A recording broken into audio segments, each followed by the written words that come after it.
that too beyond all reasonable doubt. Prosecution has to prove the charges leveled against the accused beyond all reasonable doubt.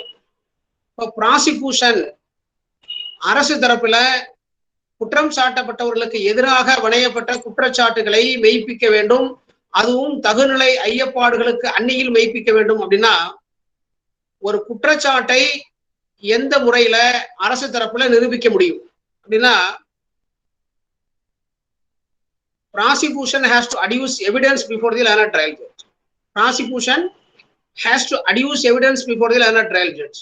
என்ன மாதிரியான evidence நீதிமன்றத்துல தாக்கல் செய்ய முடியும்? Oral evidence and documentary evidence.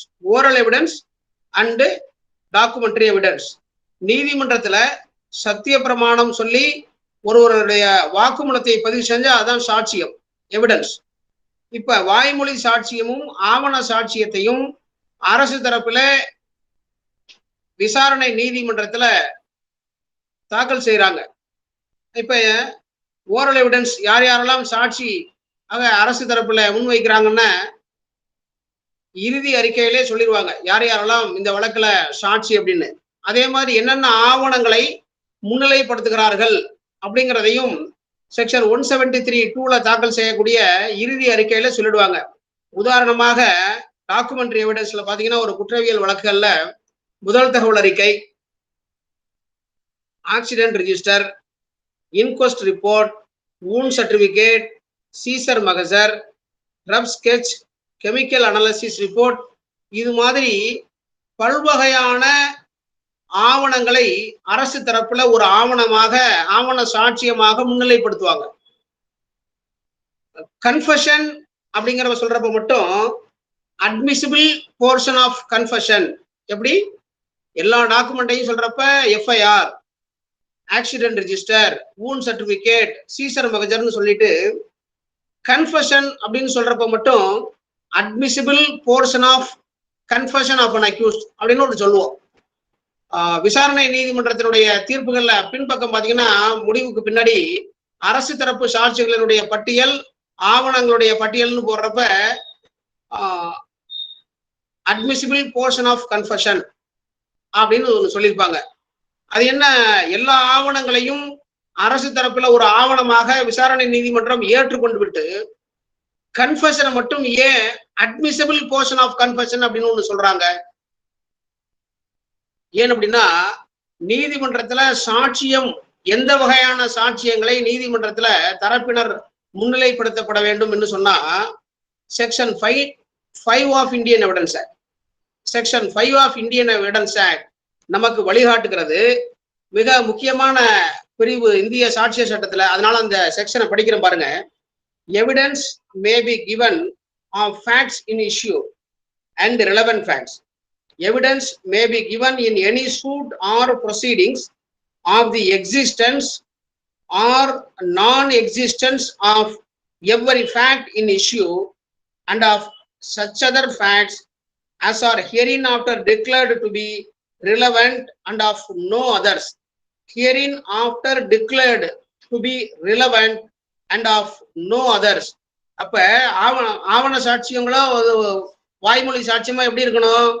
இந்திய சாட்சிய சட்டத்துல ரிலவெண்ட் அப்படின்னு சொல்லி இருக்கக்கூடிய சாட்சியங்களை மட்டும்தான் அரசு தரப்புல ஒரு ஆவணமாக அல்லது சாட்சியமாக முன்னிலைப்படுத்த முடியும். இப்ப கன்ஃபஷன் ஆஃப் அன் அக்யூஸ்ட், உடனே ஒருவருக்கு சந்தேகம் வரலாம், எனக்கு வருது, ஏன் கன்ஃபஷன் ஆஃப் அன் அக்யூஸ்ட இந்திய சாட்சிய சட்டம் 1872 இர்ரிலவெண்ட்னு சொல்லியிருக்காங்களா அல்லது ரிலவெண்ட்னு சொல்லியிருக்காங்களா? செக்ஷன் 5 படி நோ டவுட் ரிலவெண்ட் எவிடன்ஸ் தான் இருக்க முடியும். இந்த எவிடன்ஸ் ஆக்ட்ல ரிலவெண்ட்னு சொல்லி இருக்கக்கூடிய சாட்சியத்தை மட்டும்தான் நீதிமன்றத்துல ஒரு சாட்சியமாக ஏற்றுக்கொள்ள முடியும்.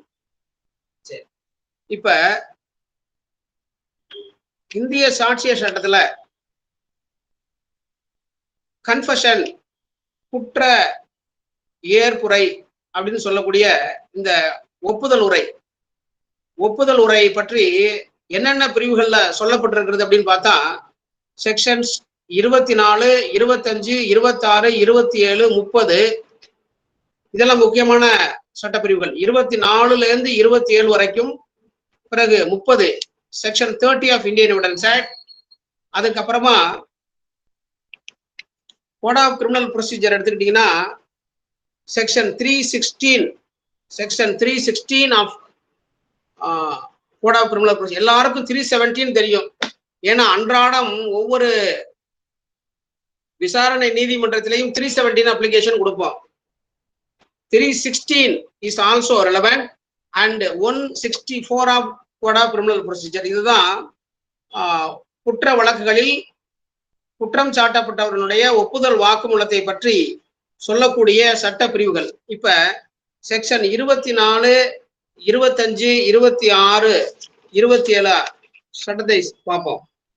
Section 24 confession caused by inducement, threat or promise when irrelevant in criminal proceedings. A confession made by an accused person is irrelevant. Section 5 ஓட சேர்த்து வாசிச்சா a confession made by an accused person is irrelevant in a criminal proceedings. எப்ப if the making of the confession appears to the court to have been caused by any inducement, threat or promise having reference to the charge against the accused person, proceeding from a person in authority and sufficient in the opinion of the court to give the accused person grounds which would appear to him reasonable for supposing that by making it he would gain any advantage or avoid any evil of a temporal nature in reference to the proceedings against him. இப்ப ஒரு ஒப்புதல் வாக்குமூலம் R confession சொல்லக்கூடியது thread, promise R inducement. இப்போ ஒரு வழக்குல இந்த thread இருக்கு, ப்ராமிஸ் இருக்கு, இன்டியூஸ்மெண்ட் இருக்குன்னு குற்றம் சாட்டப்பட்ட ஒரு தரப்புல எந்த அளவுக்கு நிரூபிக்க வேண்டும் அப்படின்னா, ஒரு குற்ற வழக்கை அரசு தரப்புல பியாண்ட் ரீசனபிள் டவுட் நிரூபிக்கணும் இல்லையா, அந்த அளவுக்குலாம் மெனக்கட வேண்டாம். த்ரெட்டோ இன்டியூஸ்மெண்ட்டோ ப்ராமிஸா இருக்கிறது அப்படின்னு சொன்னாலே போரும், அந்த confession statement is irrelevant. Section 24, 25, 26, 27, 30 இந்திய சாட்சிய சட்ட பிரிவுகளை செக்ஷன் 5 உடன் இணைத்து படிக்க வேண்டும். இதுல ரிலவெண்ட் இல்லைன்னு சொல்லிட்டாங்க, irrelevantன்னு. Section 25 no confession made to police officer shall be proved as against a person accused of any offense. So section 25 is very very clear. Confession to police officer is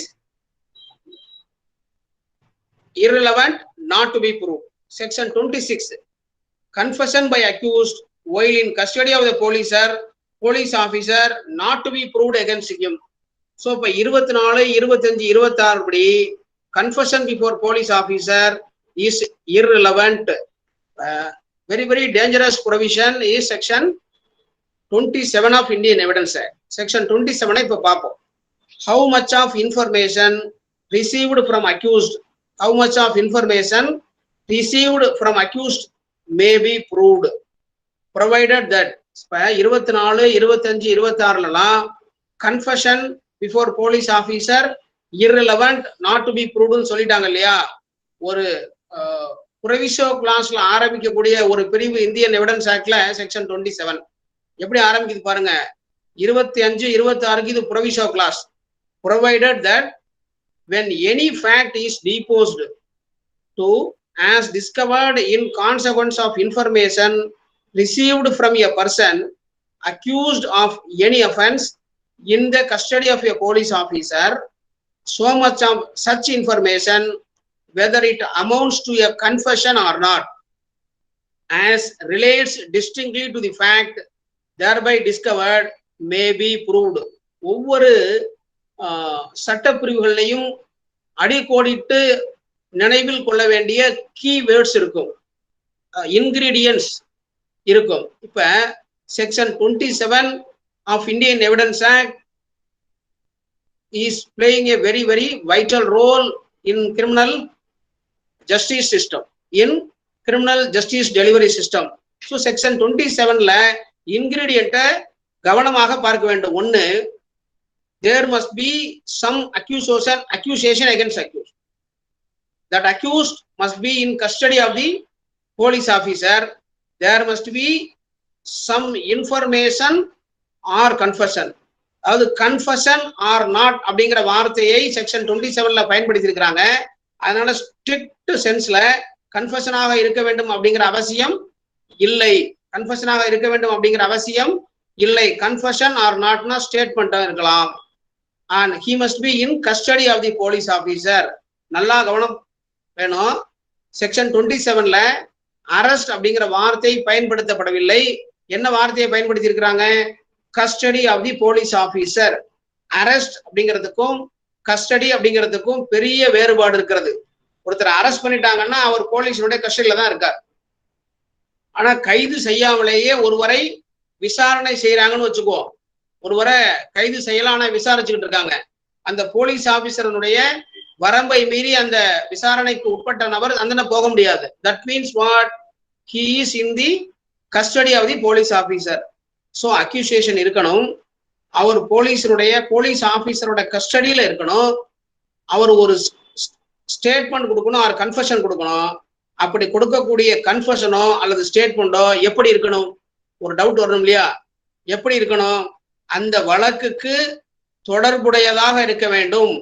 as relates அப்படிங்கிற வார்த்தையை பயன்படுத்தி இருக்கிறாங்க. as relates distinctly புதிதாக இருக்கணும். புதிதாக அந்த வழக்கை புலனாய்வு செய்யக்கூடிய புலனாய்வு அதிகாரிக்கு, காவல் அதிகாரிக்கு அதுவரை அவருடைய புலன் விசாரணையில் துளங்காத புதிய செய்தியை அந்த கன்ஃபஷன்லயோ ஒரு ஸ்டேட்மெண்ட்லயோ இருக்கணும். whether it amounts to a confession or not, as relates distinctly to the fact thereby discovered. ரொம்ப ரொம்ப இம்பார்ட்டன்டான இன்கிரிடியன்ட் என்ன? there must be a discovery of fact. நல்லா கவனத்துல வச்சுக்கோங்க. டிஸ்கவரி ஆஃப் ஃபேக்ட் அப்படிங்கிற வார்த்தையை தான் பயன்படுத்தி இருக்கிறாங்க. இதுல டிஸ்கவரி ஆஃப் மெட்டீரியல் ஆப்ஜெக்ட் கிடையாது. டிஸ்கவரி ஆஃப் மெட்டீரியல் ஆப்ஜெக்ட் கிடையாது. ஒரு பொருளை கண்டுபிடித்திருக்க வேண்டும், டிஸ்கவரி இருக்கணும் அப்படிங்கிற அவசியம் இல்லை. ஒரு ஃபேக்ட் டிஸ்கவரி இருக்கணும். Fact, there must be a discovery of fact. சரி, இப்ப ஏ அப்படிங்கிற ஒருவரை ஒரு காவல் ஆய்வாளர் கைது செய்கிறார். அவர் ஒரு வாக்குமூலம் கொடுக்கிறார். அந்த வாக்குமூலத்தின் அடிப்படையில அவருடைய செல்போனை டிஸ்கவர் பண்றாங்க. செல்போனை போலீஸ் ரெக்கவரி பண்றாங்க. அப்படி அந்த ரெக்கவரி பண்ண செல்போனுக்கும் இந்த குற்றச்சாட்டுக்கும் குற்ற செயலுக்கும் ஏதாவது தொடர்பு இருக்கிறதா அப்படின்னு பார்க்கணும். ஏதாவது தொடர்பு இருக்கிறதா அப்படின்னு பார்க்கணும். அப்படி தொடர்பு இல்லை அப்படின்னா it will be irrelevant, inadmissible in evidence. அப்புறம் distinctly to the fact thereby discovered அப்படிங்கிற வார்த்தையை பயன்படுத்தி இருக்காங்க. அதாவது ஒரு குற்ற சம்பவம் நடக்குது, முதல் தகவல் அறிக்கையை பதிவு செய்யறாங்க. புலனாய்வு அதிகாரி சம்பவம் நடந்த இடத்துக்கு போறார். சம்பவம் நடந்த இடத்துக்கு போய் சம்பவம் நடந்த இடத்தை பார்த்து பார்வை மகசர் அப்படின்னு ஒரு ஆவணம் தயார் பண்றார்.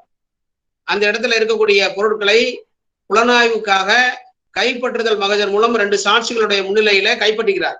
இப்ப அந்த எந்த இடத்துல பாடி கடந்துச்சு, எந்த இடத்துல குற்ற செயல் நடந்துச்சுங்கிறது இன்வெஸ்டிகேட்டிங் ஆபீசருடைய நாலேஜுக்கு ஏற்கனவே வந்துருச்சு. ஒரு ஒரு அக்யூஸ் சொல்றார், சார் என்னை அழைச்சிக்கிட்டு போனீங்கன்னா நான் எந்த இடத்துல அப்படிங்கிறவரை வெட்டினேன், எந்த இடத்துல பிரேதம் கடந்துச்சுன்னு காமிக்கிறேங்கிறார். இந்த statement admissible into evidence or not as per section 27 of Indian Evidence Act அப்படிங்கிற ஒரு கேள்வியை முன்வைத்தால் distinctly to the fact thereby discoveredங்கிற வார்த்தையை பயன்படுத்தப்பட்டிருக்கு. இந்த வாக்கு மூலம் ஏற்கனவே ஐஓவுக்கு தெரிஞ்சதுனால புதியதாக செய்திகளை எதுவும் கண்டுபிடிக்கப்படவில்லை. எனவே இந்த statement inadmissible into evidence. So எனக்கு இன்னொரு டவுட் வருது. ஒரு வழக்குல அடையாளம் தெரிந்த எதிரிகள் அப்படின்னு மட்டும் இருக்கு, யாருடைய பேரும் இல்லை. அப்படிங்கிறவரை கைது செஞ்சு விசாரிக்கிறாங்க. அவருடைய வாக்குமூலத்தை பதிவு செஞ்சாச்சு. அவருடைய வாக்குமூலத்தை பதிவு செஞ்சுட்டாங்க. அந்த வாக்குமூலத்தில் அவர் என்ன சொல்றாரு? தனியா போய் ஜெயில இருக்கணுமேனு ஒரு 4-5 பேரை சொல்றாரு.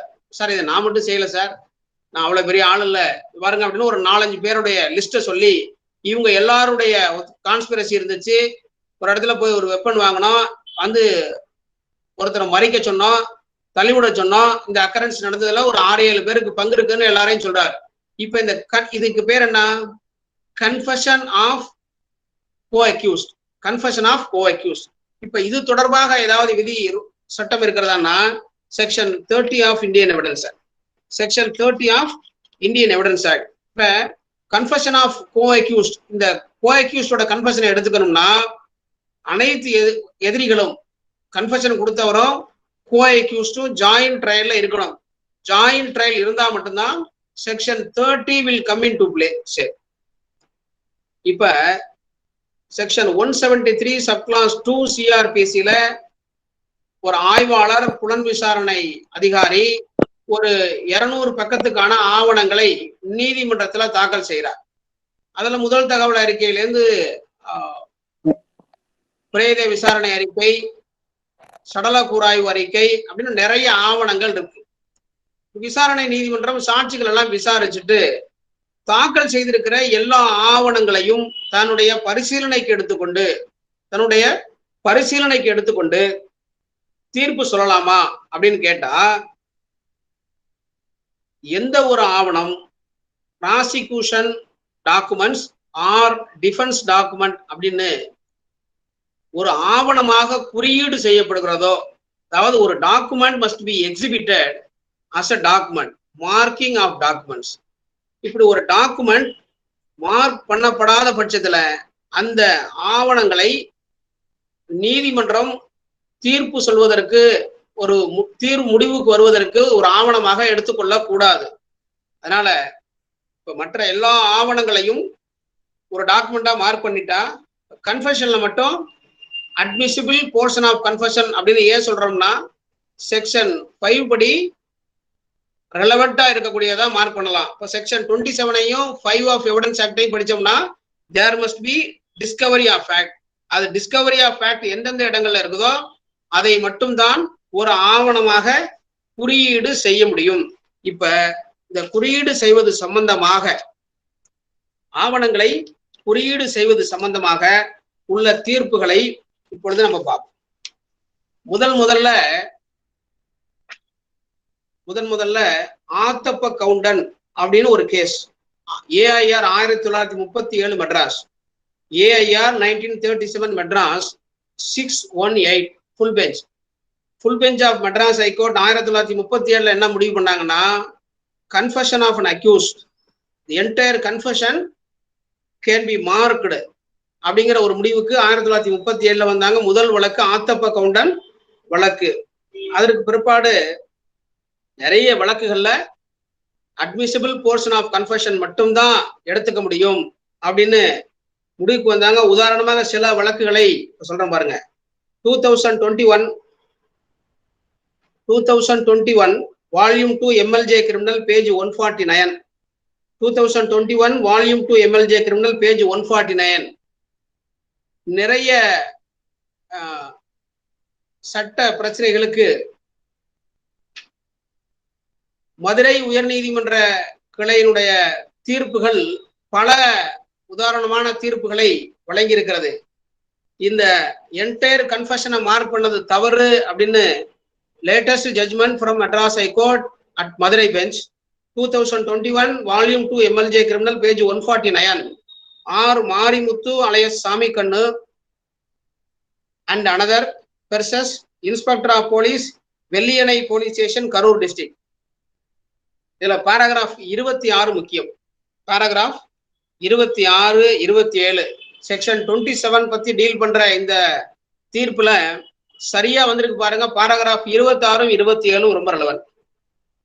26 படிக்கிறேன் பாருங்க. It is settled law that confession statement cannot be marked or exhibited in toto and the particular portion which discloses a new fact alone can be admitted in evidence under section 27 of the Indian Evidence Act, and the remaining portion is legally inadmissible in evidence. In the case on hand, they have been exhibited the true copy of the confession statement containing 9 pages and marked as exhibit 2 through PW5. since the theory of arrest, confession and recovery put forth by the prosecution was specifically disputed and denied by the defense, it is for the prosecution to prove the same beyond reasonable doubt. Beyond reasonable doubt.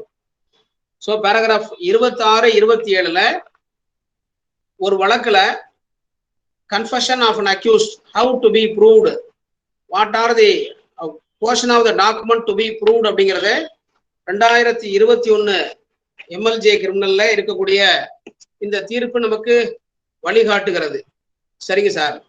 இப்ப ப்ராசிக்யூஷன்ல ஏ அப்படிங்கிற ஒரு எதிரியை கைது செய்ததற்கும் அவர் கொடுத்த ஒப்புதல் வாக்குமூலத்துக்கும் அதன் மூலமாக ஒரு டிஸ்கவரி ஆஃப் ஃபேக்ட் இருந்ததுக்கும் arrest proved through evidence. Discovery of fact வரைக்கும் வந்தாச்சு. Admissible portion of confession mark பண்ணியாச்சு. Admissible portion of confession marked. Seizure மகஜர் marked. No doubt document exhibited as P1 and P2 வச்சுக்கோமே. Exhibit P1 and P2 is well within section 27 of Indian Evidence. இதை மட்டுமே வச்சுக்கிட்டு தண்டனை கொடுக்க முடியுமா? இதுக்கு அப்புறமா குரூசியலான ஒரு ஸ்டேஜ் என்ன கிரிமினல் கேஸ்ல? குரூசியலான ஸ்டேஜ் கிரிமினல் கேஸ்ல என்ன? அக்யூஸ் நம்மகிட்ட வந்தோடனே, ஒரு வழக்கறிஞர்கிட்ட வந்தோடனே என்ன கேட்பார்? சார் ஜட்ஜு ஒண்ணு என்கிட்ட கேள்வி கேட்ட மாட்டாங்களா சார்? எதுவும் என்கிட்ட கேட்டா நான் என்ன பதில் சொல்லணும்? பயமா இருக்குன்னு கேட்பார். பயப்படுறாங்களோ பயப்படலையோ, அவங்களுடைய முதல் கேள்வி ஜட்ஜி என்கிட்ட என்ன கேட்பாங்க, நான் என்ன பதில் சொல்லணும்? நம்ம உடனே சொல்லுவோம் சார்ஜ் ஃப்ரேமிங் கேட்பாங்க, நீ அது பண்ணிக்கலான்னு பொய் விளக்குன்னு சொல்லணும். அதுக்கப்புறமா எல்லா எவிடன்ஸும் முடிஞ்சதுக்கு அப்புறமா questioning under section 313 1B CRPC சாட்சியெல்லாம் முடிஞ்சவொடனே கேள்வி கேட்பாங்க. அதுவும் நிறைய நீதிமன்றங்கள்ல சாட்சியெல்லாம் உங்களை பத்தி சொல்லியிருக்காங்க, என்ன சொல்றீங்கன்னு கேட்பாங்க. சாட்சியெல்லாம் உங்களை பத்தி சொல்லியிருக்காங்க, சாட்சி சொல்லியிருக்காங்க, என்ன சொல்றீங்கன்னு பொதுவாக கேட்பாங்க. பொய் சாட்சின்னு சொல்லிட்டு வந்துடலாம் போதும் அப்படிமா. இப்ப ரீசன்ட் டெவலப்மெண்ட் இன் லா என்னன்னு பாத்தீங்கன்னா, கிரிமினல் கேஸ்ல the questioning under section 313 1B CRPC, questioning under section 313 1B CRPC.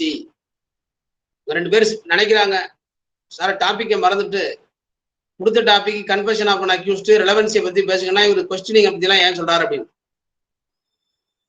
Confession mark பண்ணியாச்சு. Admissible portion of confession stricto sense mark பண்ணியாச்சு. சீசர் மகசர் ஸ்ட்ரிக்டா மார்க் பண்ணியாச்சு. எவிடன்ஸ் ரொம்ப கிளியரா இருக்கு. Nothing has been elicited through cross examination. Nothing has been elicited through cross examination to reject the evidence insofar as confession and discovery of fact. சரி, இது மட்டும் போர்மா தண்டனை கொடுக்க அப்படின்னா, இந்த கன்ஃபெஷனை பற்றியும் கன்ஃபெஷனை பத்தியும் டிஸ்கவரி ஆஃப் ஃபேக்ட பத்தியும் செக்ஷன் 313 1B CRPCல கேள்வியே கேட்கலன்னு வச்சுக்கோ. கேள்வியே கேட்கல, நம்பர் 1, பாயிண்ட் நம்பர் 1. இல்லைன்னா எல்லாத்தையும் சேர்த்து ஒரே ஒரு கேள்வியாக கேட்டாங்க. எல்லாத்தையும் சேர்த்து ஒரே ஒரு கேள்வியாக கேட்டாங்க. அப்படி இருந்தா it is not the proper compliance of section 313 1B CRPC. சில தீர்ப்புகளை சொல்றேன்னு எழுதிக்கங்க. 2020 volume 3 SEC criminal page 596. 2020 volume 3 SEC criminal page 596. அடுத்த வழக்கு 2020 volume 3 SEC criminal page 914. 2020 volume 2 SEC criminal page number 863. இந்த 2020 வால்யூம் 2 SEC கிரிமினல் பேஜ் 863ல confession voluntarily given or not அப்படிங்கறத பத்தி இந்த தீர்ப்பு பேசு. கன்ஃபெஷன் ஆஃப் co-accused பத்தி 2020 volume 2 SEC criminal page number 361. 2020 volume 2 SEC criminal page 361 paragraph 51. இது confession of co-accused. 313 பத்தி இன்னும் 2 வழக்குகள் சொல்லிட்டு அடுத்த ஸ்டேஜுக்கு போயிடுவோம். 2020 volume 10 SEC 2020 volume 10 SEC page 108. 2020 volume 10 SEC page 108, 2009 volume 2 RCR criminal 143, 2009 volume 2 RCR criminal page 143, 313 கேள்வி 313 subclass 1B CRPC படி குற்றம் சாட்டப்பட்ட நபருக்கு எதிராக இருக்கக்கூடிய சாட்சியங்களை பற்றி கேள்விகள் கேட்கணும். Direct dialogue between the court and the accused. 2021 supreme court தீர்ப்பின்படி direct dialogue between the court and the accused. அப்படி 313 1B CRPCல ஒரு ஸ்டேட்மெண்ட் அக்யூஸ்ட் கொடுத்து அதன்படி ஒரு டவுட் இருந்தா court has to extend the benefit of doubt. So law has been developed. Evidence என்னதான் கொடுத்திருந்தாலும் prosecution எந்தெந்த இடங்கள்ல மிக கவனமாக இருக்கணும் அப்படின்னா ஃப்ரேமிங் ஆஃப் சார்ஜஸ்லையும் சரியாக ஒரு குற்றச்சாட்டுகள் வணையப்பட்டிருக்கிறதா, எவிடன்ஸ் எல்லாம் கொடுத்ததுக்கு பிறகு எவிடன்ஸ் எல்லாம் கொடுக்கறப்ப அனைத்து ஆவணங்களும் மெட்டீரியல் ஆப்ஜெக்ட்ஸும் டாக்குமெண்ட்ஸும் ப்ராப்பரா எக்ஸிபிட் ஆயிருக்குதா, ஏதாவது ஒமிஷன் இருக்குதா அப்படின்னு பார்க்க வேண்டிய கடமை அரசு தரப்புக்கு இருக்கு. சரி, எல்லா டாக்குமெண்ட்ஸும் முன்னிலைப்படுத்தியாச்சு, மெட்டீரியல் ஆப்ஜெக்ட்ஸ் எல்லாம் மார்க் பண்ணியாச்சு. அடுத்த கட்ட கவனமாக இருக்க வேண்டிய ஒரு ஏரியா அப்படின்னு கேட்டா questioning under section 313 1B CRPC. ப்ராசிக்யூஷனும் சரி, டிஃபென்ஸும் சரி, சார்ஜ் ஃப்ரேமிங்லையும் 330லையும் அவ்வளவு கவனம் எடுத்துக்கிறது இல்லை. நிறைய வழக்குகள்ல பாக்குறோம். இப்ப 313ல கேள்விகள் ஒவ்வொரு PW1 மொத்தம் 10 சாட்சின்னு வச்சுக்கோமே, மொத்தம் 10 கேள்வி தான் கேட்பாங்க எனக்கு தெரிஞ்சு எல்லா வழக்குகளையும். ஆசா 1 பற்றி ஒரு கேள்வி, ஆசா 2 பற்றி ஒரு கேள்வி, அதே மாதிரி 10 சாட்சினா 10 கேள்வி. அப்படி கேட்கக்கூடாது. This is not the proper complaint. This section 313 1B CRPCல சொல்லி இருக்கிற ஆப்ஜெக்ட் இது கிடையாது. அந்த 313B கொண்டு வந்த ஆப்ஜெக்ட் இது கிடையாது. ஒவ்வொரு போர்ஷனுக்கும் தனித்தனியாக கேள்வி கேட்கப்பட வேண்டும். அப்படி இல்லைன்னா பர்ஃபங்க்ஷனரி கொஸ்டினிங் அப்படிங்கிற வார்த்தையை சுப்ரீம் கோர்ட் பயன்படுத்துறாங்க. ஸோ டாக்குமெண்ட்ஸ் கட்டாயமாக மார்க் பண்ண வேண்டும், அதுக்கு ப்ராப்பரான கேள்வி வேண்டும். இப்ப ரொம்ப ரீசெண்டா Murugan and others versus state அப்படிங்கிற வழக்குல சொல்றாங்க, volume 2020 volume 1 Madras weekly notes criminal page number 313, 2020 volume 1 Madras weekly notes criminal page 313. இதுல கன்ஃபெஷன் அப்படின்னு எடுத்துக்கிட்டாலே ரெட்ராக்டட் கன்ஃபெஷன் அப்படின்னு வரும். ரெட்ராக்ஷன் அப்படின்னா திரும்ப பெறுதல், ரெட்ராக்ட் பண்றோம் அப்படின்னு நம்ம ஒரு வாக்குமூலம் கொடுத்துட்டாலோ அல்லது ஒரு மெமோ ஃபைல் பண்ணாலோ என்ன அர்த்தம்? ஏற்கனவே கன்ஃபெஷன் கொடுத்ததை ஒத்துக்கொள்கிறோம். கன்ஃபெஷன் கொடுத்ததை ஒத்துக்கிட்டாதான் ரெட்ராக்ஷன்ங்கிற ஒரு திரும்ப பெறுதல்ங்கிற கேள்வியே வரும். அது பற்றி ரொம்ப மிக முக்கியமான தீர்ப்பு Murugan and others versus state, paragraph 24 படிக்கிறேன். The learned counsel for the appellants submitted that A1 has retracted this confession when he was questioned under section 313 of CRPC.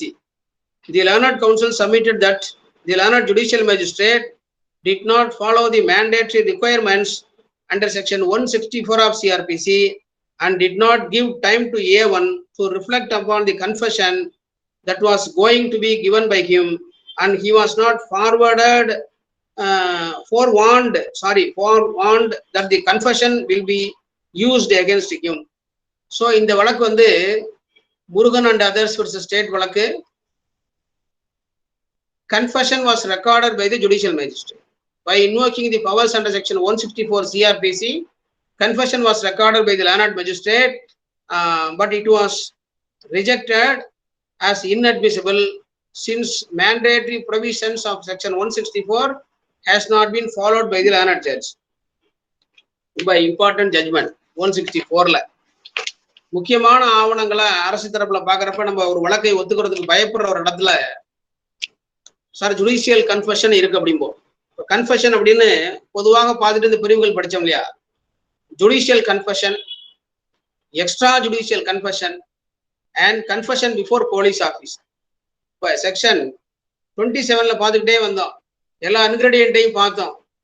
அதில் ஒரு வார்த்தையை பயன்படுத்துறாங்க, in custody of the police officer. அரஸ்டும் கஸ்டடியும் ஒன்றும் இல்லைன்னு நம்ம சொன்னோம். அரஸ்ட்ங்கிறது வேற, கஸ்டடிங்கிறது வேற. செக்ஷன் 27ல ஸ்ட்ரிக்டா பார்த்தா அவங்க சொல்றது ஒன்லி கஸ்டடி தான், அரெஸ்ட் இல்லைன்னு. கஸ்டடி ஆஃப் தி போலீஸ் ஆஃபீஸர்னு சொல்றோம்ல. அப்ப போலீஸ் ஆஃபீஸர் அப்படின்னா யார்? போலீஸ் ஆஃபீஸர் அப்படின்னா யார்? இப்ப larger bench of the honourable supreme court in Toofan Singh versus state of Tamil Nadu, Toofan Singh versus state of தமிழ்நாடுங்கிற வழக்குல சொல்றாங்க, AIR 2020 supreme court 5592, AIR 2020 supreme court page 5592.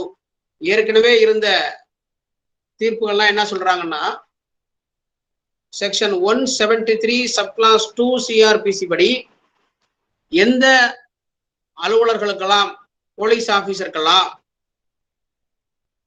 இறுதி அறிக்கை நீதிமன்றத்தில் தாக்கல் செய்யறாங்களோ அவங்க மட்டும்தான் போலீஸ் ஆபீசருங்களோட டெஃபினேஷனுக்குள்ள வருவாங்க. இப்ப கஸ்டம்ஸ் ஆபீசர், என்டிபிஎஸ்ல புலனாய்வு அதிகாரி இவங்கெல்லாம் இந்த போலீஸ் ஆபீசருங்கிற டெஃபினேஷனுக்குள்ள வரமாட்டாங்க. So confession recorded by such officer is admissible into evidence அப்படிங்கிற இருந்துச்சு. இப்ப constitution bench of the supreme court declared there also police officer, so the confession is hit by section 27 of evidence act. So this is a very important judgment. AIR 2020 Supreme Court, page 5592, page 5592.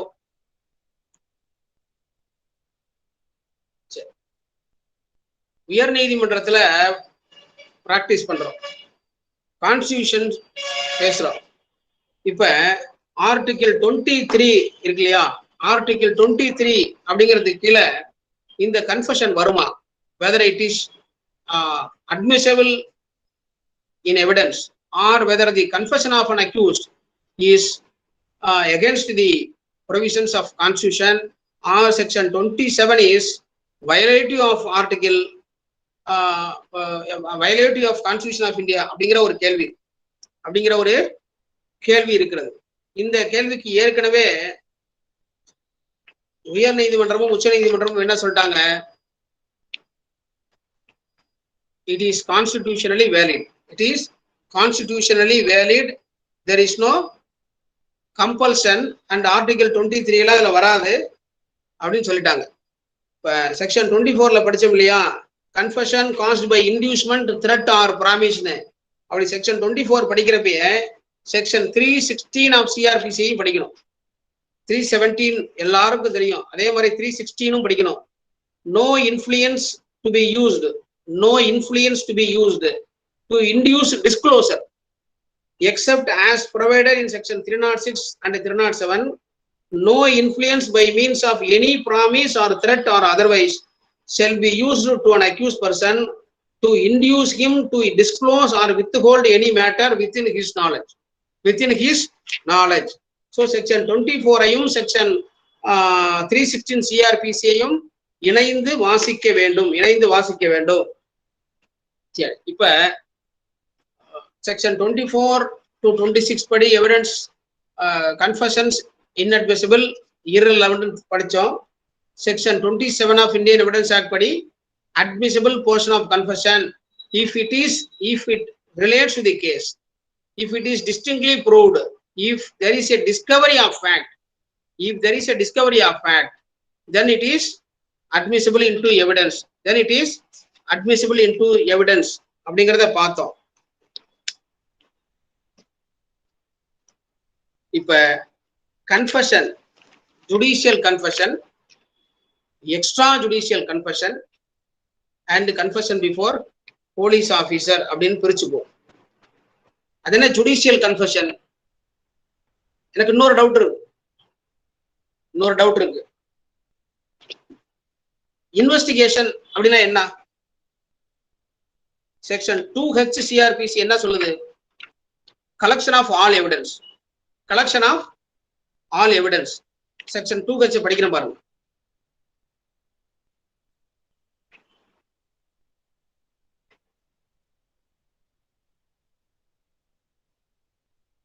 Investigation section 2H investigation includes all the proceedings under this code for the collection of evidence conducted by a police officer or by any person who is authorized by a magistrate in this behalf.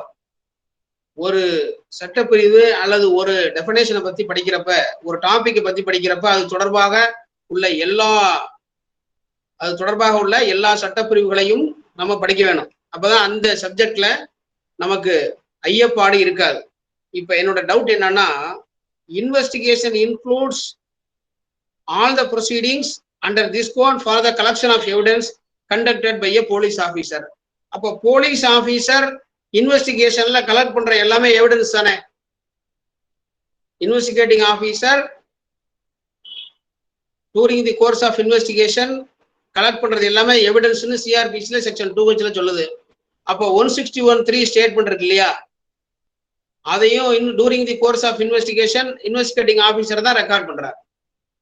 Confession of an அக்யூஸ்டையும் investigating officer during the course of investigation record பண்றார். அப்புறம் அதை ஏன் செல்லாதுன்னு சொல்லணும், சரிதானே? என்னுடைய கேள்வி சரியா?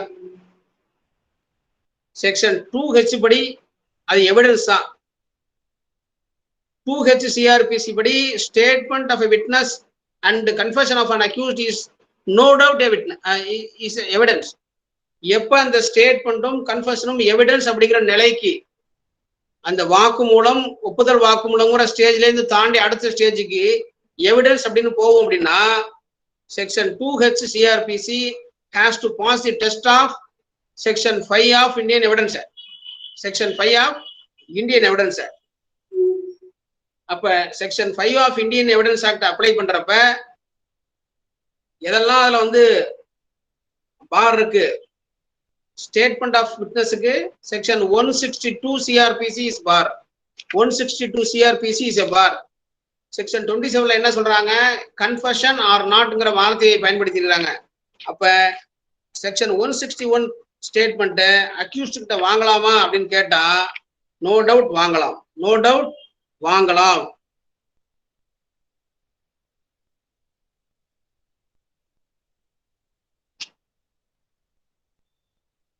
இப்ப செக்ஷன் 162 CRPC படிக்கிறப்ப எக்ஸாமினேஷன் பாயிண்ட் ஆஃப் வியூல பாருங்க. இப்ப கன்ஃபெஷன் ஆஃப் அன் அக்யூஸ்ட்ல ஒரு கையெழுத்து வாங்குறாங்க. கன்ஃபெஷன்ல கையெழுத்து வாங்குறாங்க, ஸ்டேட்மெண்ட்ல கையெழுத்து வாங்கக்கூடாது. 162 படி statement to police not to be signed. ஒரு ஸ்டேட்மெண்ட் ஆஃப் விட்னஸை எப்படி யூஸ் பண்ணணும் அப்படிங்கிறத செக்ஷன் 162ல சொல்றாங்க. அதுல பாருங்க, செக்ஷன் 162ல sub clause 2 is very relevant. 162ல sub clause 2 is very relevant. Let me read it. Nothing in this section shall be deemed to apply to any statement falling within the provisions of class 1 of section 32 of Indian Evidence Act. வாக்குமூலம் பதிவு செய்யப்படுகிறது, short ஷீட்டை கையெழுத்து வாங்குறாங்க. Section 162 ஜெனரலா என்ன சொல்லுது? No statement made by any person to a police officer in the course of an investigation under this chapter shall, if reduced to writing, be signed by the person making it. வாக்குமூலம் கொடுக்கிறவருடைய கையெழுத்து வாங்கக்கூடாது, not to be signed. இது எதுக்கு apply ஆகாது? Nothing in this section shall be deemed to apply to any statement falling within the provisions of class 1 of section 32 of the Indian Evidence Act 1872 or to affect the provisions of section 27 of that act. So Indian Evidence Act section 27க்கும் 32 subclass 1க்கும் section 162 subclass 1 CRPC ல இருக்கக்கூடிய பார் apply ஆகாது. Section 162ல இருக்கக்கூடிய பார் எதுக்கு apply ஆகுதுன்னா ரெண்டு தான். Section 27 of evidence act, section 30 subclass 1 of Indian evidence act. சரி, இப்ப நம்ம டைரக்டா ஜுடிஷியல் கன்ஃபெஷனுக்கு போயிடுவோம். Section 164 of CRPC speaks volume about confession of an accused. Recording of confessions and statement. Recording of confessions and statements. Any metropolitan magistrate or judicial magistrate may, whether or not he has jurisdiction in the case, record any confession or statement made to him in the course of an investigation under this chapter or under any other law for the time being in force or at any time afterwards before the commencement of the inquiry or trial. Judicial confession, extrajudicial confession, confession before police officer, and confession before village administrative officer. இந்த கன்ஃபெஷனுடைய வகைகளை பார்க்குறப்ப confession before village administrative officer, இரண்டு வகையான வழக்குகள் தானே குற்றவியல் நடைமுறை சட்டத்தில் சொல்லியிருக்கிறாங்க. ஒன்று கண்ணுற்ற சாட்சிகளின் அடிப்படையில் இருக்கக்கூடிய வழக்கு, ஒரு ஃபேக்டை ப்ரூவ் பண்றதுக்கு ஐ விட்னஸ் இருக்கக்கூடிய வழக்கு. இன்னொன்று சர்க்கம்ஸ்டான்சியல் எவிடன்ஸ் உள்ள வழக்கு. பெரும்பாலும் சர்க்கம்ஸ்டான்சியல் எவிடன்ஸ் வழக்குகள்ல எக்ஸ்ட்ரா ஜுடிஷியல் கன்ஃபெஷன் வரும். 457, 380 IPC மற்றும் அமர்வு வழக்குகள்ல confession of an accused seizure மகஜர் இல்லாமல் ஒரே ஒரு குற்றப்பத்திரிகை கூட இருக்காது. செக்ஷன் 457, 380 வழக்குகள்ல, ராபரி வழக்குகள்ல, எல்லா அமர்வு வழக்குகளையும் மர்டர் பை பவரிங் கரசின் அப்படிங்கிற ஒரு கேஸ்ல கூட ஒரு பிளாஸ்டிக் கேனையும் தீப்பெட்டியும் தீக்குச்சியும் எடுத்துட்டு வருவாங்க. இந்த தீக்குச்சியை ஊருக்கு வெளியில இருக்கக்கூடிய ஒரு கருவா காட்டுல மறைச்சு வச்சிருந்ததா சொல்லி அங்கேருந்து டிஸ்கவரின்னு ஒரு தீப்பெட்டி எடுத்துட்டு வருவாங்க. ஆக confession study on confession very very important. இப்ப கன்ஃபெஷன் பிஃபோர் போலீஸ் ஆபீசர்னு சொல்றப்பயே rule 72 of criminal rules of practice நமக்கு தெரியணும். Rule 72 of criminal rules of practice பழசு. இப்ப புதிதாக இருக்கு இல்லையா கிரிமினல் ரூல்ஸ் ஆஃப் பிராக்டிஸ் 2019. அந்த கிரிமினல் ரூல்ஸ் ஆஃப் பிராக்டிஸ் 2019ல பழைய ரூல் 72க்கு இணையான ஒரு ரூல் இல்லை. பழைய ரூல்ல என்ன சொல்லியிருந்தாங்க இருந்துச்சு அப்படிங்கறத நம்ம தெரிஞ்சுக்கணும். கட்டாயம் தெரிஞ்சுக்கணும். Village munsifs are absolutely prohibited from recording confession of an accused after the commencement of the investigation. ஒரு வழக்குல புலனாய்வு ஆரம்பித்ததற்கு பிறகு குற்றம் சாட்டப்பட்ட நபர்கிட்ட வாக்கு மூலமோ ஒப்புதல் வாக்கு மூலமோ வில்லேஜ் முன்சிப் பதிவு செய்யக்கூடாது அப்படின்னு ரூல் 72 சொல்லுது. இப்ப இந்த ரூலை எடுத்துட்டாங்க. சிவகுமார் வெர்சஸ் ஸ்டேட் ஆஃப் தமிழ்நாடுங்கிற வழக்குல உச்சநீதிமன்றம் என்ன சொன்னாங்கன்னா, ரூல் 72 சென்னை உயர் நீதிமன்றம் சொல்லி இருக்கக்கூடிய அந்த ரூல் 72ல வில்லேஜ் முன்சிப்ஸ் அப்படிங்கிற வார்த்தையை பயன்படுத்தி இருக்கிறாங்க. புரோஹிபிஷன் யாருக்கு அப்படின்னா வில்லேஜ் முன்சிப்ஸ் தான். So confession recorded by village administrative officer because performance of duties by village munsifs and VAOs are totally different. So confession recorded by extrajudicial confession recorded VAO is not hit by rule 72 and rule 72 becomes negatory அப்படின்னு சொன்ன வழக்கு Sivakumar versus state of Tamil Nadu 2005 volume 1 CTC page number 150. 2005 volume 1 CTC page number 150. இப்ப village administrative officer record பண்ணக்கூடிய கன்ஃபெஷனுக்கு எந்த விதமான புரோஹிபிஷனும் இல்லை. எந்த சட்டமும் விஏஓவோ ஆர் குற்றம் சாட்டப்பட்டவருடைய நண்பர்களோ ஆர் டாக்டரோ ஒரு வாக்குமூலத்தை ஒப்புதல் வாக்குமூலத்தை பதிவு செய்யக்கூடாது அப்படின்னு எந்த தடையும் இல்லை. Extra judicial confession can B recorded, it can be proved and conviction can also be recorded provided there must be sufficient corroboration and it must inspire the confidence of the court. இப்ப judicial கன்ஃபெஷனை பொறுத்த வரைக்கும் confession கொடுக்க வரக்கூடிய இந்த குற்றம் சாட்டப்பட்ட நபருக்கு time கொடுக்கணும், ரிஃப்ளெக்ஷன் டைம் கொடுக்கணும். அந்த confession voluntarily given or not அப்படிங்கிறத கண்டுபிடிக்கணும். Confession must be voluntarily given. அதுக்கப்புறமா அந்த ஒப்புதல் வாக்குமூலத்தை பதிவு செய்ததற்கு பிறகு என்ன பண்ணணும்? There must be a memorandum to be written by the learned magistrate and he should sign in the memorandum.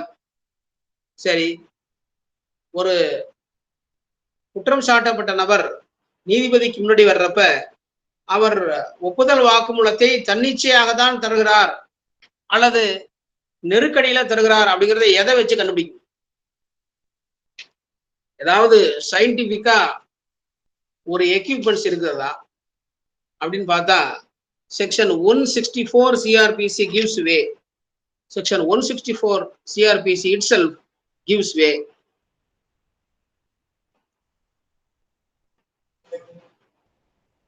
Let me read the entire provisions. Let me read section 164 subclass 2. The magistrate shall, before recording any such confession, the magistrate shall, before recording any such confession, explain to the person making it that he is not bound to make a confession, and that if he does so, it may be used as evidence against him, and the magistrate shall not record any such confession unless, underline the word, upon questioning the person making it, he has reason to believe that it is being made voluntarily. So subjective satisfaction of the learned magistrate is very very important. நிறைய இடங்கள்ல மேஜிஸ்ட்ரேட்டோட satisfaction பத்தி சட்டம் சொல்லும். Fail உச்ச நீதிமன்றம் கொடுத்தாலும், உயர் நீதிமன்றம் கொடுத்தாலும், அமர்வு நீதிமன்றம் கொடுத்தாலும், bail to the satisfaction of the learned magistrate, அதே மாதிரி டையின் டிக்ளரேஷன்ல எல்லாம் முடிஞ்சதுக்கு அப்புறமா டையின் டிக்ளரண்ட் இருக்கார் இல்லையா, whether he was in sound state of mind, fit state of mind, consciousness அப்படிங்கிறது வேற, ஃபிட் ஸ்டேட் ஆஃப் மைண்டுங்கிறது வேற. எதை வச்சு சொல்லணும்? ஒரு கட்டத்துல உச்சநீதிமன்றத்தினுடைய தீர்ப்புகள் என்ன சொன்னாங்க? டாக்டரோட எவிடன்ஸ் வேணும். There must be an endorsement by the medical officer that the declarant is in a fit state of mind. இப்ப என்ன வேணும்னா, ஜுடிஷியல் மேஜிஸ்ட்ரேட் ரெக்கார்ட் பண்றாரு இல்லையா, அவர் I believe he is fit, he has been given the statement in fit state of mind அப்படின்னு ஒரு certificate இருந்தாலே போதும். அப்போ ஒரு subjective satisfaction of the magistrate எந்தெந்த இடங்கள்ல வருது? Section 164 subclass 2 CRPC and also in dying declaration and accepting the sureties.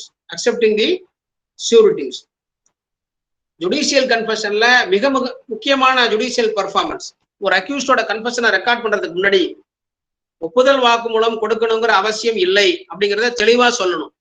ஒப்புதல் வாக்குமூலம் கொடுக்கணுங்கிற அவசியம் இல்லை. அது மாதிரி ஒப்புதல் வாக்குமூலம் கொடுத்தீங்கன்னா உங்களுக்கு எதிராக அந்த ஒப்புதல் வாக்குமூலம் பயன்படுத்தப்படும். உங்களுக்கு எதிராக பயன்படுத்தப்படும். கொஞ்சம் முன்னாடி நான் சொன்னேன் இல்லையா, ஒரு முக்கியமான தீர்ப்பு 2020 volume 1 Madras weekly notes criminal, 2020 volume 1 Madras weekly notes criminal, page 313, Murugan and others versus state, paragraph 24. சரி, அது மாதிரி அதுக்கப்புறமா if at any time before the confession is recorded, the person appearing before the magistrate states that he is not willing to make the confession, the magistrate shall not authorize the detention of such a person in police custody. ஒப்புதல் வாக்குமூலம் பதிவு செய்வதற்காக அக்யூஸ்ட கோர்ட்ல கொண்டாந்து produce பண்ணிட்டாங்க. மேஜிஸ்ட்ரேட்டா அவர்கிட்ட கேட்கிறாரு 164 subclass 2 படி, இப்ப நீ ஒப்புதல் வாக்குமூலம் கொடுக்கணும்னு அவசியம் இல்லை அப்படின்னு சொன்னோன்னா, இல்லைங்க நான் கொடுக்கலன்னு சொல்லிடுறாரு. அப்படி அந்த ஒப்புதல் வாக்குமூலம் கொடுக்கலன்னு சொன்னதுக்கு அப்புறமா அவரை போலீஸ் கஸ்டடிக்கு உட்படுத்தக்கூடாது. குற்றவியல் நடைமுறை சட்டத்துல குற்றவியல் வழக்குல எல்லாமே 2 பிரிச்சுக்கலாம். Police custody, judicial custody, cognizable offence, non cognizable offence, bailable offence, non bailable offence, sessions cases, triable by court of session, triable by magistrate, இப்படி எல்லாமே ரெண்டு ரெண்டா பிரிக்கலாம். இந்த போலீஸ் கஸ்டடி இருக்கு பாருங்க, போலீஸ் கஸ்டடிய ஒப்புதல் வாக்குமூலம் கொடுக்கலன்னு சொல்லி மறுத்த ஒருத்தரை போலீஸ் கஸ்டடிக்கு அனுப்பக்கூடாது. அதற்கு அப்புறமா முக்கியமான இடம் என்னன்னா memorandum 164 subclass 4. Any such confession shall be recorded in the manner provided in section 281 for recording the examination of an accused person and shall be signed by the person making the confession, and the magistrate shall make a memorandum at the foot of such record to the following effect. ஒன்னு மனப்பாடம் பண்ணிக்கிட்டே போக வேண்டாம், ஒரு ரொம்ப கஷ்டப்படவே வேண்டாம். Judicial officer செக்ஷன்லயே இருக்கு, section 164 subclass 4ல என்ன இருக்கு? I have explained. subclass 2ல என்ன விஷயம்? I have explained to that he is not bound to make a confession, and that if he does so, any confession he may make may be used as evidence against him. And ரொம்ப important விஷயம், and I believe that this confession was voluntarily made. And I believe that this confession was voluntarily made. எதை வைத்து அவர் ஒரு முடிவுக்கு வர முடியும்? Section 164 subclass 2 CRPCல குற்றம் சாட்டப்பட்ட நபர் வர்றாருலையோ, ஒப்புதல் வாக்குமூலம் கொடுப்பதாக சொல்லி ஒருவரை மேஜிஸ்ட்ரேட் ஆஜர்படுத்துறாங்க இல்லையா, அவர்கிட்ட கேள்விகள் கேட்டு பதில் வாங்குறது மூலமா ஒரு நீதிபதி ஒரு முடிவுக்கு வரணும். இவர் வாலியண்டரா தான் வர்றாரா, அவருக்கு ஏதாவது எக்ஸ்டர்னல் ஃபோர்ஸ் இருக்கிறதா, த்ரெட்டனிங் இருக்கிறதான்னு முடிவு பண்ணணும். So I believe that this confession was voluntarily made அப்படிங்கிற வார்த்தையை கட்டாயமாக பயன்படுத்த வேண்டும். It was taken in my presence and hearing and was read over to the person making it and admitted by him to be correct and it contains a full and true account of the statement made by him. இப்ப கன்ஃபெஷனையும் magistrate record பண்ணலாம், confession of an accused, ஸ்டேட்மெண்ட்டும் record பண்ணலாம். பெரும்பான்மையான வழக்குகள்ல பாத்தீங்கன்னா இந்த ஒப்புதல் வாக்குமூலம் பதிவு செய்வதற்கும் சாட்சியினுடைய வாக்குமூலத்தை பதிவு செய்வதற்கும் ஒரு மெல்லிய வேறுபாடு தான் இருக்கு. செக்ஷன் 164(5) சொல்லுவாங்க, ரொம்ப எளிமையான வேறுபாடு. பல வழக்குகள்ல இந்த வேறுபாடை புரிந்து கொள்ளாமல் கன்ஃபெஷன் மாதிரியே வாக்குமூலம் வாங்கியிருப்பாங்க, அல்லது செக்ஷன் 164(2 and 5) கம்ப்ளை பண்ணாததால 2, 4 and 5 கம்ப்ளை பண்ணாததால அவுட் ஆஃப் கன்சிடரேஷனுக்கு போயிடும். ஜுடிஷியல் கன்ஃபெஷனே அவுட் ஆஃப் கன்சிடரேஷனுக்கு போயிடும், இன்அட்மிசிபிள்னு சொல்லிடுவாங்க. செக்ஷன் 5 படிக்கிற பாருங்க, any statement other than a confession made under subsection 1 shall be recorded in such manner hereinafter provided for the recording of evidence as is in the opinion of the magistrate best fitted to the circumstances of the case, and the magistrate shall have power to administer oath to the person whose statement is so recorded. இப்ப வாக்குமூலத்தை, சாட்சியினுடைய வாக்குமூலத்தை பதிவு செஞ்சா என்ன பண்ணணும்? Oath administer பண்ணணும். அப்ப ஒப்புதல் வாக்குமூலம் பதிவு செஞ்சா என்ன பண்ணக்கூடாது? ஓத் பண்ணக்கூடாது. செக்ஷன் 5ல என்ன, சப்கிளாஸ் 5ல என்ன சொல்றாங்க? hereinafter provided for recording of evidence. ஒரு குற்றவியல் நீதிமன்றத்துல சாட்சியை எப்படி விசாரிப்பாங்க? திறந்த நீதிமன்றத்துல நீதிமன்ற அலுவலர்கள், ஊழியர்கள், காவல்துறையினர், போலீஸ் எல்லாருமே இருப்பாங்க, வழக்கறிஞர்கள் இருப்பாங்க. ஒரு சாட்சியினுடைய வாக்குமூலத்தை சாட்சியமாக பதிவு செய்வாங்க. அப்படி சாட்சியத்தை எப்படி பதிவு பண்றாங்களோ அதே முறையில சாட்சியினுடைய வாக்குமூலத்தை 164 subclass 5ல பண்ணலாம். ஆனா கன்ஃபெஷனை அது மாதிரி பண்ணக்கூடாது.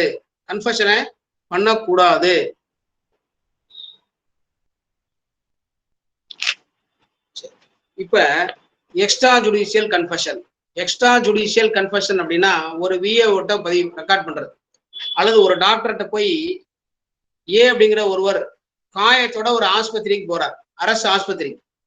டாக்டர் வந்து விசாரிக்கிறார், உங்களுக்கு எப்படி இந்த காயம் ஏற்பட்டுச்சு? அவர் ஒரு வாக்குமூலம் கொடுக்குறாரு. அதை ஏஆர் காப்பியில பதிவு பண்ணிட்டு பின்னாடியே எல்லாம் எழுதுறாரு. நான் அது மாதிரி அவர் என்ன சொல்றாரு, நான் அது மாதிரி ஒருத்தரை எங்க தெருல எனக்கு முன்னுரத்துல ஒருத்தரை வெட்டினேன், இப்ப காயம் ஏற்பட்டுச்சு, அதே மாதிரி அந்த கோர்ஸ் ஆஃப் இன்சிடென்ட்ல எனக்கும் காயம் ஏற்பட்டுச்சுன்னு சொல்றாரு. அதுக்கு பேர் எக்ஸ்ட்ரா ஜுடிஷியல் கன்ஃபெஷன். அதுல நிறைய விஷயங்களை சொல்றாரு வச்சுக்கோ, அது extra judicial confession. Extra judicial கன்ஃபெஷன்னா இன்னார்கிட்ட தான் கொடுக்கணும்னு அவசியம் இல்லை. நண்பர்களாகவும் இருக்கலாம், மருத்துவராக இருக்கலாம், அப்படி இல்லைன்னா விஓவாக இருக்கலாம். இப்படி எக்ஸ்ட்ரா ஜுடிஷியல் கன்ஃபெஷன் எப்படி இருக்கணும்னா, it must inspires the confidence of the court. It must inspires the confidence of the court. Extra judicial confession சம்பந்தமாக சில முக்கியமான வழக்குகள் 1 மணி நேரத்தை நெருங்குது, இன்னொரு 5 நிமிடத்துல முடிச்சிருவேன். Sivasubramanian and others versus state. Sivasubramanian and others versus state. It's a case of triple murder. 2020 volume 1 Madras Weekly Notes Criminal, page number 30. 2020 volume 1 Madras Weekly Notes Criminal, page 30. Easwaran versus State. 2019 volume 3 Madras Weekly Notes Criminal, page 550. Ramlal versus State. 2018 volume 3 Madras Weekly Notes Criminal, page 279. page 279.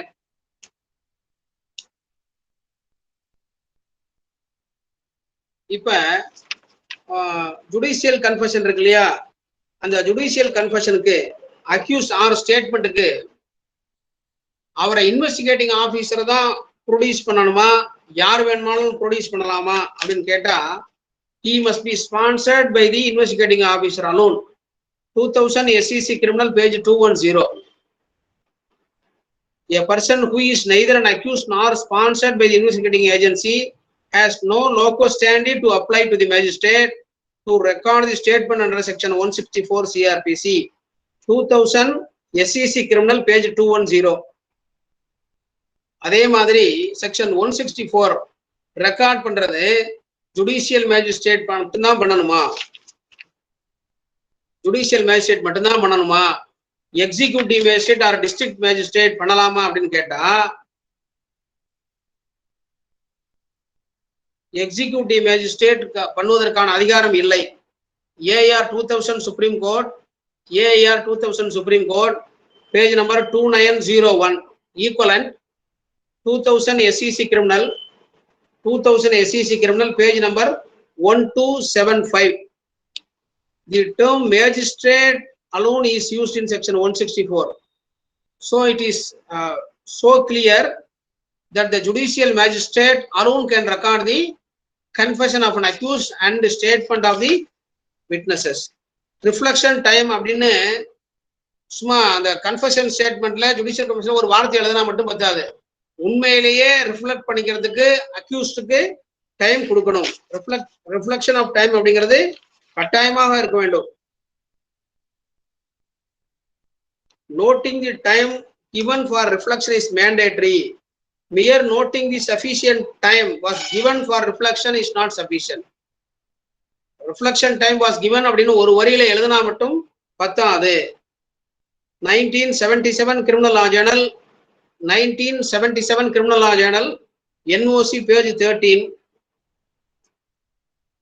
1994 SEC criminal, page 899.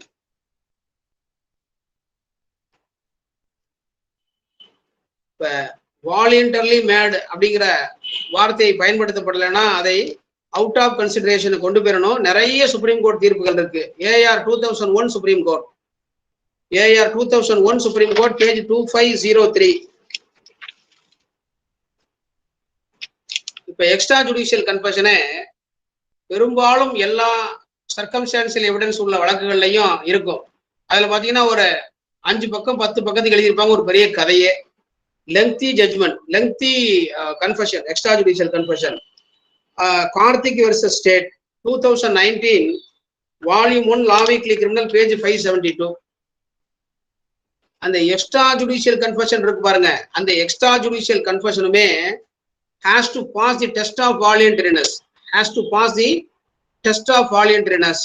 Mailraj alias Arogyam versus State, 2020 Madras Weekly Notes Criminal, page 95.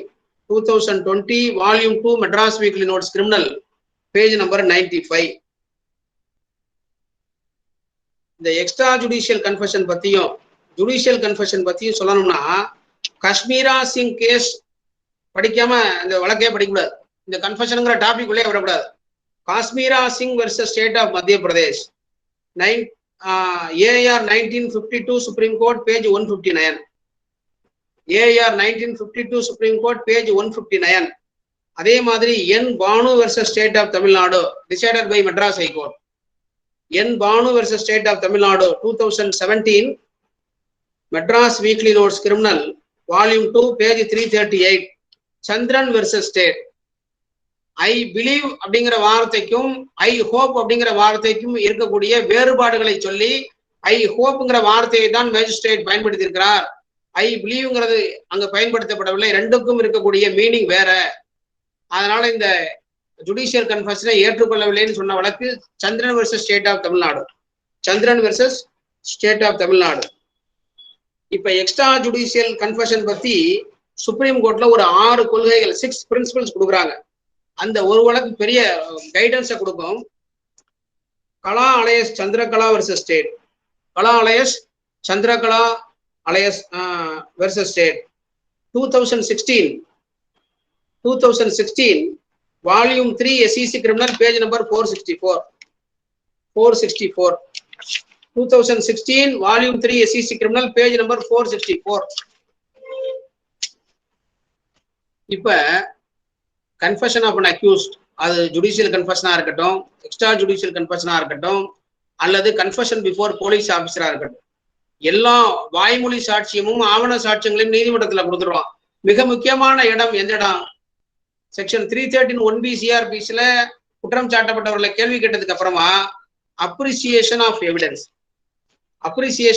Evidence அப்படிங்கிறது தான் மிக மிக முக்கியமான ஒரு களம். அப்ப இந்த ஒப்புதல் வாக்குமூலமும் அதன் மூலம் இருக்கக்கூடிய discovery of fact, material object இருக்கு இல்லையா, அதுக்கும் ஏதாவது ரெலவன்சி இருக்குதா அப்படின்னு நம்ம ஆராய்ச்சி பண்ணணும். அந்த ரெலவன்சி ஆஃப் மெட்டீரியல் ஆப்ஜெக்டை பத்தி சொல்லக்கூடிய ஒரு வழக்கு 2013 volume 1 MLJ criminal, page 435. 2013 volume 1 MLJ criminal, page 435.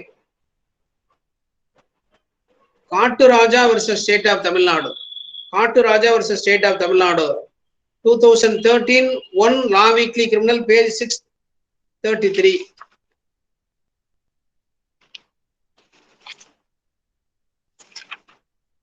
அதே மாதிரி Manickaraj case is very relevant. Manickaraj case decided by Madurai bench of Madras high court, very recent judgement.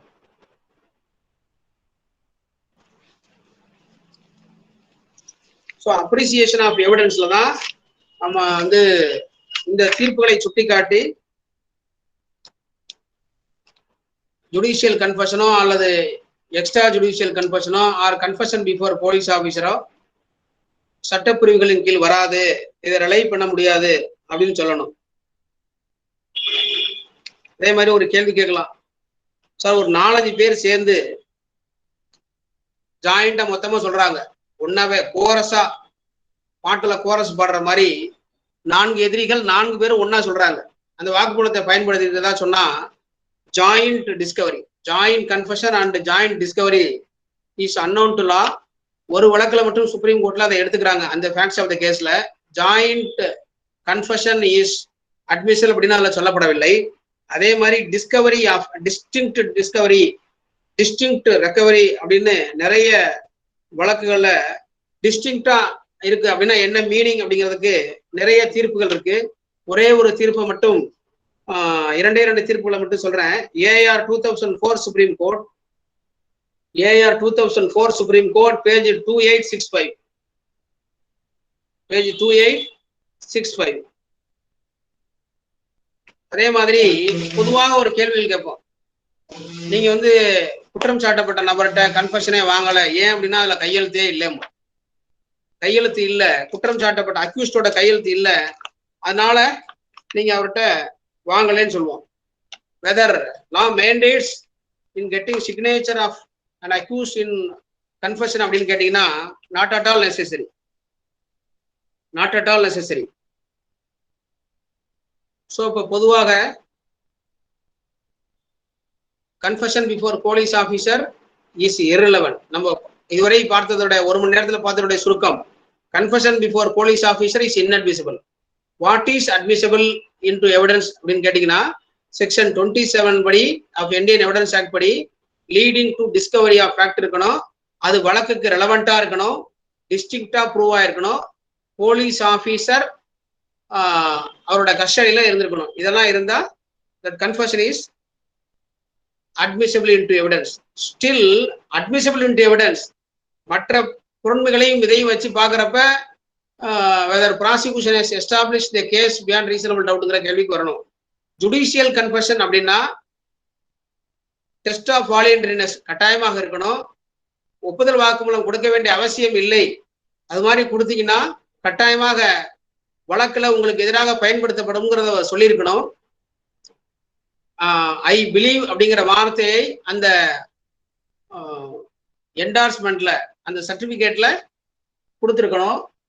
ஒப்புதல் வாக்குமூலத்தை சாட்சி விசாரிக்கிற மாதிரி விசாரிக்க கூடாது, அவருக்கு ஓத் எடுக்கக்கூடாது. ஒரு பெரிய சப்ஜெக்ட், நிறைய நேரம் தேவைப்படும். குறுகிய காலத்துல சில வழக்கு முன் தீர்வு முடிவுகளின் அடிப்படையில என்னால் முடிந்தவரை உங்களுக்கு சொல்லியிருக்கிறேன். ஏதாவது டவுட் இருந்தா கேட்கலாம். இது தொடர்பாக ஒரு பிடிஎஃப் ஃபார்ம்ல மிஸ்டர் பார்த்திபன் சாருக்கு நான் அனுப்பிச்சிடுறேன். He will send the same to one and all present.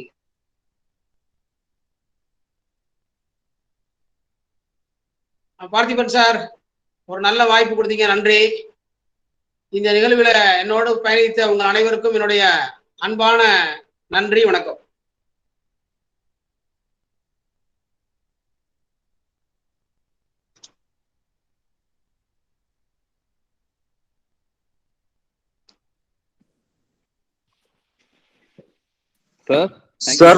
Thank you so much, sir. சொல்லுங்க sir. Actually, Jayaprada is prepared for the thanks note, but her connection is not vital.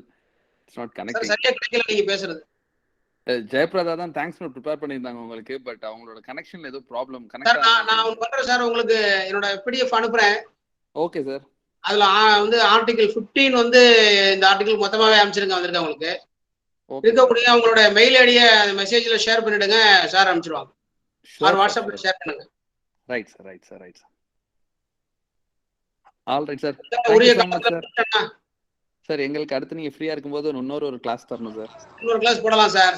Limitation போடலாம். எனக்கு ஒரு doubt sir. Sir limitation இன் criminal prosecution அப்படின்னு வச்சுக்கலாம் sir. Okay sir, super sir. சரியா ஒரு மணி நேரம் அப்படின்றதுக்கு ஒரு டவுட் இருக்கா? ஆமா சார், சொல்லுங்க சார். செக்ஷன் 30 இருக்குல்ல சார், செக்ஷன் 30ல வந்து ஜாயின்ட் ட்ரையல்ங்கிறது ஜாயின்ட் ட்ரையல் கட்டாயமா இருக்கணும். ஜாயின்ட் ட்ரையல் இருக்கணும். செக்ஷன் 30 ஆஃப் இந்தியன் எவிடன்ஸ் ஆக்ட்ல சொல்லிருப்படி ஜாயின்ட் ட்ரையல் இருக்கணும். Let me read section 30. Let me read section 30. இல்ல கோர்ட்ல ஜாயின்ட் ட்ரையலா இல்ல ஐஓ விசாரிக்கிற ஜாயின்ட் ட்ரையல் அந்த என்கொயரி ஸ்டேஜா sir? Sir, let me read section 30 of Evidence Act. When more persons than one are being tried jointly for the same offense and a confession made by one of such person affecting himself and some other of such person is proved. So sectionல என்ன சொல்றாங்க? When more persons than one are being tried jointly for the same offense. Joint trial for the same offense. யார் ஒப்புதல் வாக்குமூலம் கொடுத்தாரோ அவரும் இருக்கணும். அவர் யாரையெல்லாம் அந்த கேஸ்ல கொடுத்து விட்டாரோ அந்த மற்ற அக்யூஸ்ட் இருக்கணும். எல்லாருமே சேர்ந்து இருந்தாதான் இந்த ஜாயின்ட் கன்ஃபெஷனை பயன்படுத்த முடியும். பட் கன்ஃபெஷன் செக்ஷன் 30 படி யார் ஒப்புதல் வாக்குமூலம் கொடுத்தாரோ அவருக்கு எகென்ஸ்டா substantially it can be proved, not against co-accused. There must be a corroborative evidence. Sir, ஒரு டவுட் சார். சொல்லுங்க சார். சார் ஸ்டேட்மெண்ட்டையும் போலீஸ் ஸ்டேட்மெண்ட் போலீஸ்ட்ட கொடுக்குற ஸ்டேட்மெண்ட்டையும் போலீஸ் கன்ஃபெஷனையும் நம்ம கிராஸ் எக்ஸாமின் பண்ண முடியுமா சார்? கன்ஃபெஷனா குறுக்கு விசாரணை கட்டாயமா உண்டு சார். எல்லா சாட்சிகளையுமே குறுக்கு விசாரணை செய்யறோம். இப்ப யாருடைய 2 சாட்சிகளுக்கு முன்னால் போலீசார் ஒரு அக்யூஸ்ட கைது பண்ணதாகவும் அவர் ஒரு ஒப்புதல் வாக்குமூலம் கொடுத்ததாகவும் அதன் அடிப்படையில ஒரு பொருளை எடுத்து கொடுத்ததாக சொல்லுவாங்க. நிறைய தீர்வு முடிவுகளின் அடிப்படையில இதை மட்டும் நம்ம நிறைய பேசலாம், பட் நேரம் பத்தாது. Okay sir, thank you sir. Sir, ஜனவரி மாசம் 2020 1ஆம் தேதி மதுரையில மாட்டுத்தாவணிக்கு முன்னாடி ஒரு பொட்டி கடையில வாட்ச ஒருத்தர் சீஸ் பண்ணதான் வச்சுக்குவான். டிசைடர் கேஸ் தான். திங்கக்கிழமைன்னு வச்சுக்குவான். திங்கக்கிழமைக்கு சீஸ் பண்றார் 1ஆம் தேதி. அதை ஒரு பேப்பர்ல சுத்தி சீல் பண்ணி நீதிமன்றத்துல கொடுத்துட்டார். கிராஸ் எக்ஸாமினேஷன்ல அந்த பேப்பரை பிரிச்சு படிச்சா அது 4ஆம் தேதி paper. Decided by supreme court. இந்த கன்ஃபஷனையும் டிஸ்கவரியும் கன்ஃபஷன் இருக்கு அப்படிங்கறதுனால மட்டும் ஒத்துக்க முடியாது, டிஸ்கவரி இருக்குன்னு ஒத்துக்க முடியாது. எஃப்ஐஆரோ அல்லது அரசு தரப்பு டாக்குமெண்ட்ஸ் எல்லாம் ஆன் டைம் எந்த டிலேயும் இல்லாம நீதிமன்றத்துக்கு வந்துட்டதுனாலயே அந்த ஆவணங்கள்லாம் சரியாக ஆவணங்கள் அதை வந்து ரிலை பண்ணலாம் அப்படின்னு சொல்ல முடியாது சார். ஒவ்வொரு கேஸும் அந்த அந்த ஃபேக்டை வச்சு தான் சார் டிசைட் பண்ணணும். It has to be decided on its own facts. Sir, ஒரு டவுட் சார். சார் ஒரு டவுட் சார். சார் கன்ஃபெஷன் அப்போ கோகெஸ்ட் இறந்துட்டாருன்னா அவரோட கன்ஃபெஷன் வந்து ஃபர்தரா எடுத்துக்குவாங்களா சார்? கொடுத்தவர் இறந்துட்டாருன்னா அது ஜாயிண்ட் ட்ரையல் இல்லாம போயிடும்ல, செல்லாது.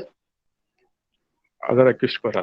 Okay, thank you. ஆமா, மற்ற ஃபேக்ட் வச்சு தான் ப்ரூவ் பண்ணலாம் sir. Facts can be proved by several means. ஒரு ஃபேக்ட் அது கன்ஃபெஷனே இல்லாம இருந்தா கூட ஒரு 302 ப்ரூவ் பண்ண முடியாதா?